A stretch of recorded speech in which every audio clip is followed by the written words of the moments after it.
আসসালামু আলাইকুম। আমি শাবাব লেদারের নির্বাহী প্রধান। মাঝে মধ্যে আপনাদের সাথে কথা বলতে আসি, গল্প করতে আসি। তবে আজকে কিন্তু কোনো কাজের কথা বলবো না। আজকে বলবো স্বপ্নের কথা। আমরা প্রত্যেকেই মনে করি যে আমি এখন ব্যবসা করতে চাই, তার মানে কী হবে? ব্যবসাটা শুরু করতে অনেক পুঁজি লাগবে, অনেক টাকার যোগান দিতে হবে, অনেক প্রস্তুতি। কিন্তু যদি আমি বলি যে ব্যবসা করতে আসলে কোনো টাকাই লাগে না। ব্যবসা করতে গেলে সর্বপ্রথম যেটা লাগে গভীর ইচ্ছা যে আমি এই কাজটা সম্পন্ন করব। এরপরে সততা আর পরিশ্রম। এই দুইটা যদি থাকে তাহলে টাকা না এমনিতেই আসলে জোগান হয়ে যায়। বর্তমান সময়ে সবচেয়ে বড় যেটা চ্যালেঞ্জ যে আমরা অনেক কিছু করতে চাই কিন্তু আসলে কিছুই নিজে মানে হাতে করতে চাই না। অনেক স্বপ্ন দেখি, অনেক কথা বলি, অনেক প্ল্যান করি। এই করতে করতে কাজটাই করা হয়ে ওঠে না। তো যদি আমরা মনে করি যে নিজেকে একটা জায়গায় পৌঁছাতে চাই, তখন সবার আগে যেটা করতে হবে নিজের লক্ষ্যটাকে স্থির করতে হবে যে আমি কি করব, কতটুকু সময়ের মধ্যে করব। এই জিনিসটাকে যদি স্থির করতে পারি তাহলে হচ্ছে কি আমার স্বপ্নের এক ধাপ এগিয়ে যেতে পারবো।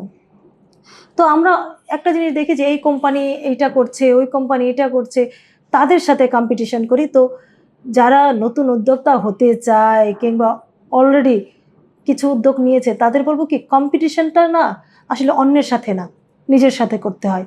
যে আমি আজকে কতটুকু করলাম, কালকে কি কি কাজ করব, আজকের কাজের চেয়ে আগামীকালকের কাজ কতটুকু পারফেক্টলি হবে, কতটুকু বেশি করতে পারবো। এই কম্পিটিশনটা যদি আমি নিজের সাথে করতে পারি তাহলে দেখব একসময় আমার স্বপ্ন আমার হাতে এসে ধরা দিবে। আর এই সব কিছুর মাঝে আসলে মেইন পুঁজিটা কি ব্যবসার মেইন পুঁজি হচ্ছে ১ নাম্বার হচ্ছে সততা, ২ নাম্বার হচ্ছে পরিশ্রম, আর ৩ নাম্বার হচ্ছে আত্মবিশ্বাস যে আমি কাজ করতে পারি। আমি যখন সততা, পরিশ্রম, আত্মবিশ্বাস এই ৩টা একসাথে করব তখন আমার পুঁজি অটোমেটিকলি কোনো না কোনো দিক থেকে ঠিক চলে আসবে। আমাদের মেইন পুঁজি যেটা হওয়া উচিত ব্যবসার ক্ষেত্রে সেটা হচ্ছে আমাদের কাস্টমারের স্যাটিসফ্যাকশন।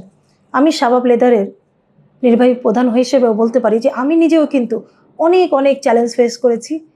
এমনকি বর্তমানে শাবাব লেদার ১১ বছরে পা দিয়েছে। এর মধ্যেও আমি প্রতিনিয়ত এত প্রবলেম ফেস করি।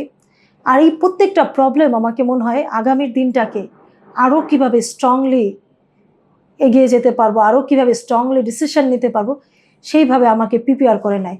তো আমরা যদি যারা নাকি উদ্যোক্তা হতে চাই, যদি চিন্তা করি না আমার সব কিছু স্মুথ হবে, তাহলে এটা কিন্তু অনেক বড় একটা ভুল। কখনোই একটা উদ্যোক্তার জীবন স্মুথ হয় না। একটা উদ্যোক্তার মেইন শক্তি হচ্ছে চ্যালেঞ্জ নেওয়ার শক্তি। আমি যদি চ্যালেঞ্জ নিতে পারি, আমি যদি পরিশ্রম করতে পারি, আমি যদি স্বপ্ন দেখতে পারি, তাহলেই দেখব যে আমার প্রত্যেকটা কাজ পারফেক্ট হয়ে যাবে। দেখা গেছে কি আমি যদি নিজের মূল্যায়ন চাই, আমরা সবাই চাই আমি একটা জায়গায় যাব, আমাকে সবাই খুব স্যালুট দেবে, সম্মান করবে, ভালোবাসবে। এটা চাইলে সবার আগে আমাকে যা করতে হবে, আমাকে কিন্তু অন্যকে সম্মান করতে হবে, মূল্যায়ন করতে হবে, ভালোবাসতে হবে, কাছে টানতে হবে। আমরা কিন্তু এই জিনিসটা কেউ চাই না। আমরা সবাই চাই নিজের জায়গা, নিজের সম্মান, নিজের সবটা বুঝি। কিন্তু আমি যদি এখন অন্যটা বুঝবো তখন কিন্তু অন্য আমারটা বুঝবে। আপনি দেখবেন চুম্বকের ২টা দিক যখন একই রকম হয়ে যায় তখন কিন্তু কাছে টানে না, দূরে নিয়ে যায়। তো যখন হচ্ছে আমিও চাইবো সম্মান, আরেকজনও চাইবে সম্মান, তখন কিন্তু আসলে কারোই কিছু পাওয়া হয়ে উঠবে না। তো এই জিনিসটাকে সবার আগে করতে হবে কি যে আমি যখন আরেকজনকে সম্মান করব, সে সম্মান না করলেও অটোমেটিকলি আমাদের একটা পারফেকশন চলে আসবে। তাই যারা নতুন উদ্যোক্তা তাদের বলবো কয়েকটা জিনিস খুব সুন্দর করে মাথায় রাখবেন। এক হচ্ছে নিজের লক্ষ্যটাকে স্থির করবেন। দ্বিতীয়ত সততার সাথে কঠিন পরিশ্রম করবেন। আর তৃতীয় হচ্ছে কাস্টমারের স্যাটিসফ্যাকশন যেন সর্বোচ্চ লেভেলে থাকে সেইভাবে নিজেকে গড়ে তুলবেন। এই যদি করতে পারেন তাহলে দেখবেন এক সময় আপনার স্বপ্ন আপনার একদম পুরো সফলতার মাঝখানে নিয়ে যাবে। আমিও কিন্তু প্রতিনিয়ত অনেক বাধার সম্মুখীন হয়েছি। মাঝে এমন মনে হয়েছে যে আমার সব কিছু থেমে গিয়েছে। তখনই দেখা গেছে আবার নতুন প্ল্যান, নতুন প্রতিযোগিতা, নতুনভাবে নিজেকে প্রস্তুতি নিয়ে আবার আমি আমার কাজকে সম্পন্ন করতে পেরেছি, সফল করতে পেরেছি। তো হচ্ছে কি একদিনে কোনো কিছুই আসে না, কোনো কিছুই না। একটা জিনিস মাথায় রাখতে হবে যে সমস্যা যত বড়ই হোক সেটা কখনোই মানুষের স্বপ্নকে, চাওয়াকে বা কাজকে থামিয়ে দিতে পারে না। সমস্যা কী করে? নিজেকে আরও নতুনভাবে প্রস্তুত হতে সহায়তা করে। তাই সবাইকে বলবো, এই যে যা যা বাধা আছে, এই বাধাগুলোকে ওভারকাম করে নিজের ভিতরে যে ক্রিয়েটিভিটি আছে, নিজের মধ্যে যে যোগ্যতা আছে, সেটাকে নিয়ে যেন এগিয়ে যেতে পারেন। সর্বশেষ একটা জিনিস না বললেই না, যে বর্তমানে যারা বিশেষ করে এমপ্লয়ি হতে যায়, উদ্যোক্তাদের জন্য তো অনেক কিছুই বললাম, যারা এমপ্লয়ি হতে চায় সবাই চায় 9টা 5টা 9টা 5টা, কিন্তু জানেন ঘড়ির কাঁটার মধ্যে স্বপ্ন কখনোই সীমাবদ্ধ করতে হয় না। যারা সে উদ্যোক্তা হতে চান বা ভালো একজন এমপ্লয়ি হতে চান, সবাই মনে করবেন যে ঘড়ির কাঁটা 24 ঘন্টার মধ্যে সীমাবদ্ধ হলেও স্বপ্ন কিন্তু অসীম।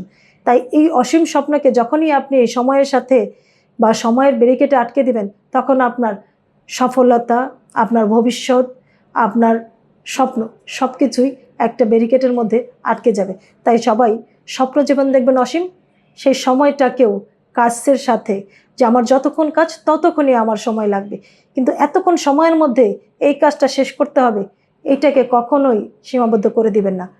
সবাই ভালো থাকবেন, আর সময়কে মূল্য দিয়ে, সময়ের সাথে পাল্লা দিয়ে নিজের কাজটাকে অনেক বড় করে ফোকাস করবেন। ধন্যবাদ সবাইকে।